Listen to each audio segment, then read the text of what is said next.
Hila Pastor, mayong hapon. May hapon usab. Akong pautan na Pastor na sa maghuhukom chapter 11 verse 30 to 31 then laktod sa verse 39. Okay, maghukom. Ikaw kaya po ninanawag ron, no? Ay lahi ni Alay na sa ni. Okay, maghukom chapter 11 verse... Uy, Samuel, mali ako nabasa di ay. Nabre. Okay, chapter 11 verse, unsa nga verse imong gipabasa? 30 to 31 then laktod sa verse 39. Okay, 30 to 31. Okay, may itong Gypty og diamon. Okay, basahon ako. Og si Gypty nagsaad og usa ka panaad kang Jehova.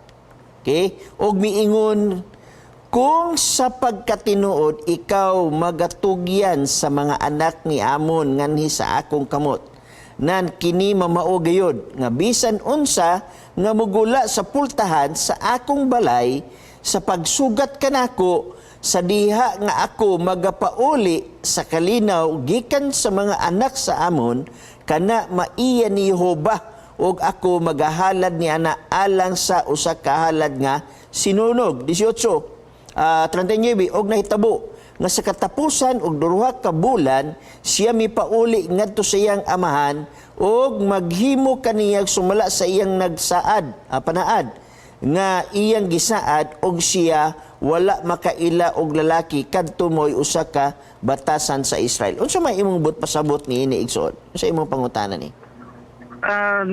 Nagpasabot ba na Pastor nga gihalad ni Jifta ang iyang anak nga babae ngadto sa Ginoo pinaagi sa pagpatay niya sing anak nga babae? Okay. Wala tay mabasa diri nga gipatay ang iyang anak nga babae. Kana magong word nga halad igsuon. Wala gipractice sa Biblia nga kung maghalad sila ngadto sa Dios, maghalad sila kinabuhi sa tao. Wala dinhi sa balaang kasulatan. When in fact, kung atong tan-awon, Deuteronomio 18 versikulo 10 ngadto sa 11. Okay, Deuteronomio 10 ngadto sa 18 10 ato i-check kung mao ba nga bersikulo. Mo ba nato malimtan? Okay, 18 10 ngadto sa 12. Dili hikaplagan ban kanimo ang bisan kinsa nga magpaagi sa iyang anak nga lalaki kung anak nga babae sa kalayo o nga magagamit sa pagtagna, meaning to say paghalad, muagi og halad, muagi og kalayo. Unya kung imong tiyo sa basa, dili nila batasan ang pagpatay og tao aron lang sa paghalad. So naas bersikulo sa Biblia. Laktod nga pagasulti, wala to gipatay ang anak o ang mao nga pagtabo nga nahalad kun dili nahimo siya nga nagserbisyo sa Ginoo hangtod sa iya nga wa siya maminyo. Okay? Na kani imong gihatag nga bersikulo 39 og nahitabo nga sa katapusan sa duha ka bulan siya mipauli ngadto sa iyang amahan nga naghimo kaniya sumala sa iyang panaad nga iyang gisaad og siya wala makaila og lalaki. Kining word nga wala makaila og lalaki gikan kini sa Hebrew word nga iyada. Ang yada, it has something to do with sexual marital relationship. So meaning to say, wala siya moagi og sexual marital relationship. Kay mauman a pakigsaad nga maoy mahalad ngadto sa Ginoo. Okay? Wala pigson. Unsa nga version ng Bible imong gamit nga Bisaya Pastor? Lahi mong gud sa kuha mong gud. Basa ang imo ha. Kini sa verse 39. Basa. Human sa duha ka bulan mipauli siya sa ila, gibuhat ni Jifta ang gisaad niya sa Ginoo ug namatay nga ulay ang iyang anak. Namatay nga ulay, meaning to si wagin mo agi og minyo. Lahi siya nga pagasulat, unya dinhi lahi ka pagasulat, pero kung imong kuhaon ang duga sa mensahe, wala gid sila na minyo. Mao na ang punto diha nga wala sila nagkalahi. Ang gamit lang nga word mo'y naglahi, pero ang kahulugan maura nga wala maminyo. Diha namatay nga ulay. So namatay nga ulay meaning wala maminyo. Dili usab dire nga wala makaila og lalaki. Kaya ang word nga makaila, igo lang niya gibisaya ang word no. Og ang word na no gikan sa Hebrew word nga yada. Og ang yada, it has something to do with sexual marital relationship. So pag ingog wala makailag lalaki, wa gid siya mahilabti. Okay? Mm. Nalang ko'y kanang gamay nga pangutana lang po Pastor diri sa kay nakabase po ko sa verse 31 30 to 31 Sa sa verse 30 to Okay, 31 okay. kini diri naging diri sa akong version ihalad ko ingon nga sakripisyo pinaagi sa pagsunog asa nga verse ana? Unsa nga verse ana? Verse 30? sa verse 31 sa Bisaya sa Maghukom chapter 11 Sa 30, og dinis ako og si Jipti nagsaad usa ka panaad kang Yehova og mingon kung sapagkat tinod ikaw magatugyan sa mga anak sa amon ngani sa akong kamot wala ang word nga sunog dire. So kana nga version igsoon nga imong gibasa iyan na sa Catholic version. Di ba? Maayong balita, tama ba ko? Oo, mayong balita. Kanang maayong balita igsoon, didto na niya gikuha hubad sa good news. Og ang good news igsoon mauna ang tinubdan sa Bisaya sa maayong balita. So kwahi aning Biblia nga naa dinhi gigunita nako karon, didto nila gikuha direkta sa Greek.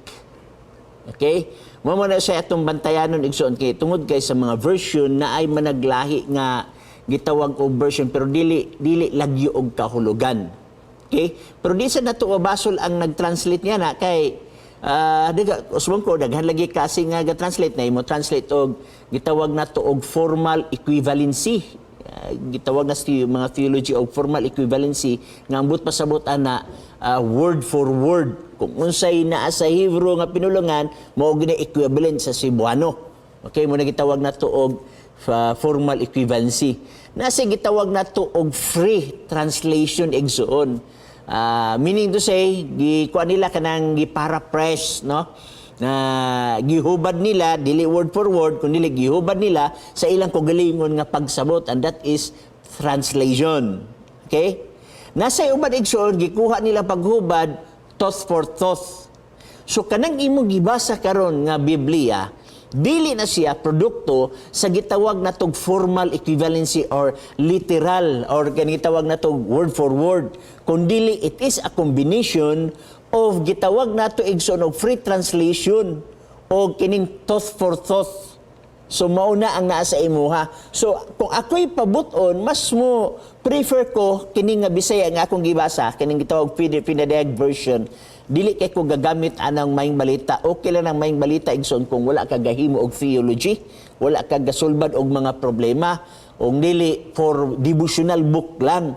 Pero kung mayon ka magsulbad na ka og mga gitawag natong apologetics, magsulbad na kag problema, mas gwapo ang imong gamiton kini. Kay nahulog siya nga adunay pagka-formal equivalency or word for word. So tanawan ni resulta na kay iyam na sa Catholic nga translation, halad ga sunog ila. How come? Wa man tay mabasa sa Biblia dinhi ang Dios nagsugo nga ihalad sunog. Gani kung nakadumdum ka sa anak ni Abraham, wa man ganito gidayon og patay. Kaya nga naman, dili kinaiya sa Ginoo ang pagpatay. Niyan ang panahon na. Although, matod pa sa theology ka, sa mga theologian, katuo sa kagitawag city nga teleological, no? Suspension for the ethical. Anyway, wala man tumadayon sa ang pagpatay. Okay? So, dili batasan sa Biblia nga mo patay aron ihalad. So, kana siya nga punto nga translation, kung ako'y pabuton, dili ko mo angay ana nga translation.